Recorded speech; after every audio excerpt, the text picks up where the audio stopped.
જામનગરના કાલાવડ નગરપાલિકામાં લાલિયાવાડી ચાલે છે, જેના કારણે કેટલાક વિસ્તારોમાં સ્થાનિકો ત્રાહિમામ પોકારી ઉઠ્યા। જામનગર જિલ્લાના કાલાવડ નગરપાલિકા એટલે કે બોડી બાવણીનું ખેતર હોય તેવી સ્થિતિ છે। કાલાવડ શહેરના વોર્ડ નંબર 5માં વસવાટ કરતા સ્થાનિકોની હાલત પ્રાથમિક સુવિધાઓના પ્રશ્નો પર કફોડી છે। કાલાવડ શહેરમાં જમજમ પાર્ક અને પચેતનગર અમીર પીર સોસાયટીમાં લોકો વેરા ભરવા છતાં પ્રાથમિક સુવિધાથી વંચિત છે। લોકો વારંવાર રજૂઆત કરવા છતાં કોઈ પ્રશ્નનો હલ નીકળ્યો નથી। સ્થાનિક મહિલાઓએ આક્ષેપો કર્યા છે કે જ્યારે રજૂઆત કરવા જાય ત્યારે કર્મચારીઓની ખુરશી ખાલી હોય છે। ત્યારે આજે આ વિસ્તારના સ્થાનિકો અને સ્થાનિક અગ્રણી સદામ બારાડી સાથે કાલાવડ નગરપાલિકા ખાતે રજૂઆત અર્થે પહોંચ્યા હતા, જ્યાં હાજર નગરપાલિકા કર્મચારીએ અયોગ્ય વર્તન કર્યા બાદ રજૂઆત કરવા ગયેલ લોકો વિરુદ્ધ ફરિયાદ કરવામાં આવતા ઉલટા ચોર કોટવાલકો દાટી જેવી સ્થિતિથી આશ્ચર્ય ફેલાયું છે। સ્થાનિકોનું કહેવું છે કે તેમના વિસ્તારમાં રોડ રસ્તાના કામો, સ્ટ્રીટ લાઇટ તેમજ પીવાના પાણી તેમજ સફાઈ સહિતના પ્રશ્ન છે। અવારનવાર રજૂઆત કરવા છતાં પણ નગરપાલિકાનું તંત્ર કામગીરી કરતું નથી।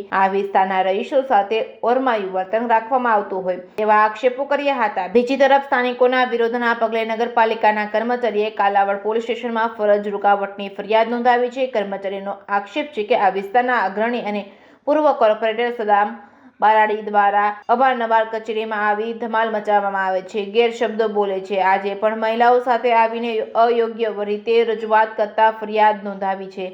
Reporting by Harshal Khanderia, Jamnagar.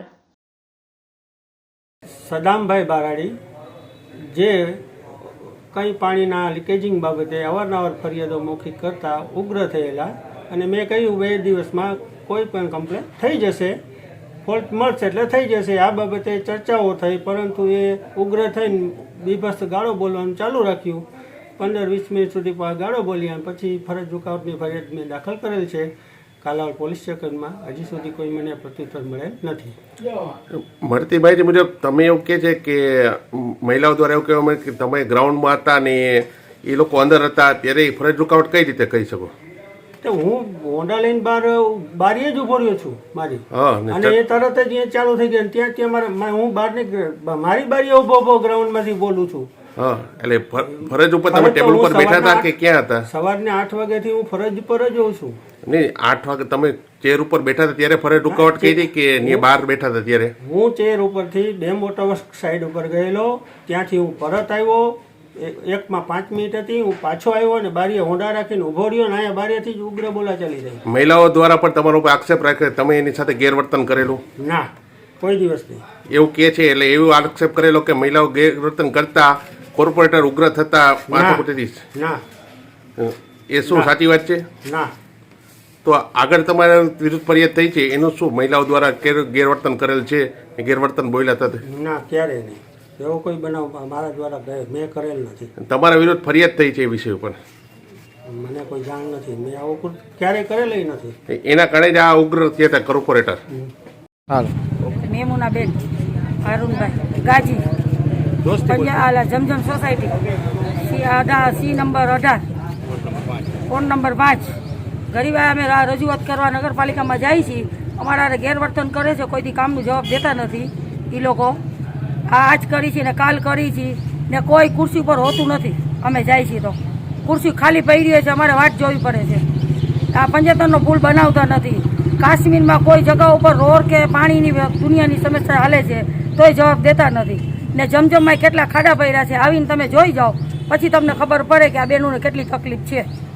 પાણીની, રોડની, કચરાની, વારવાની બધે વાતે તકલીફ છે। ને પંચાયતનો મોટો પુલ પાસ થઈ ગયો છે તો બનાવ્યો નથી કોઈ દીધી।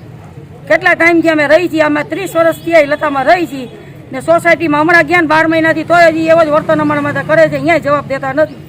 એટલે અમે સદામભાઈને મોકલી કે તમે કયો તો અમે જઈએ, ને એ કે ના હું કહી આવું છું, તમારે નથી જવું માસી કે તમારે, તો એને જવાબ નગરપાલિકા જવાબ જ નથી દેતી હરખો અમને। તમને શું કીધું કાશ્મીર ઈ કે હા થઈ જશે થઈ જશે થઈ જશે ને ગેરવર્તન જેમાં એમ બોલવા માંડે છે। હવે બાયુને બોલે તો જણ તો સાંભળી ન કે કોઈ, તો ભાઈ જણ તો બોલવાના જ છે એને।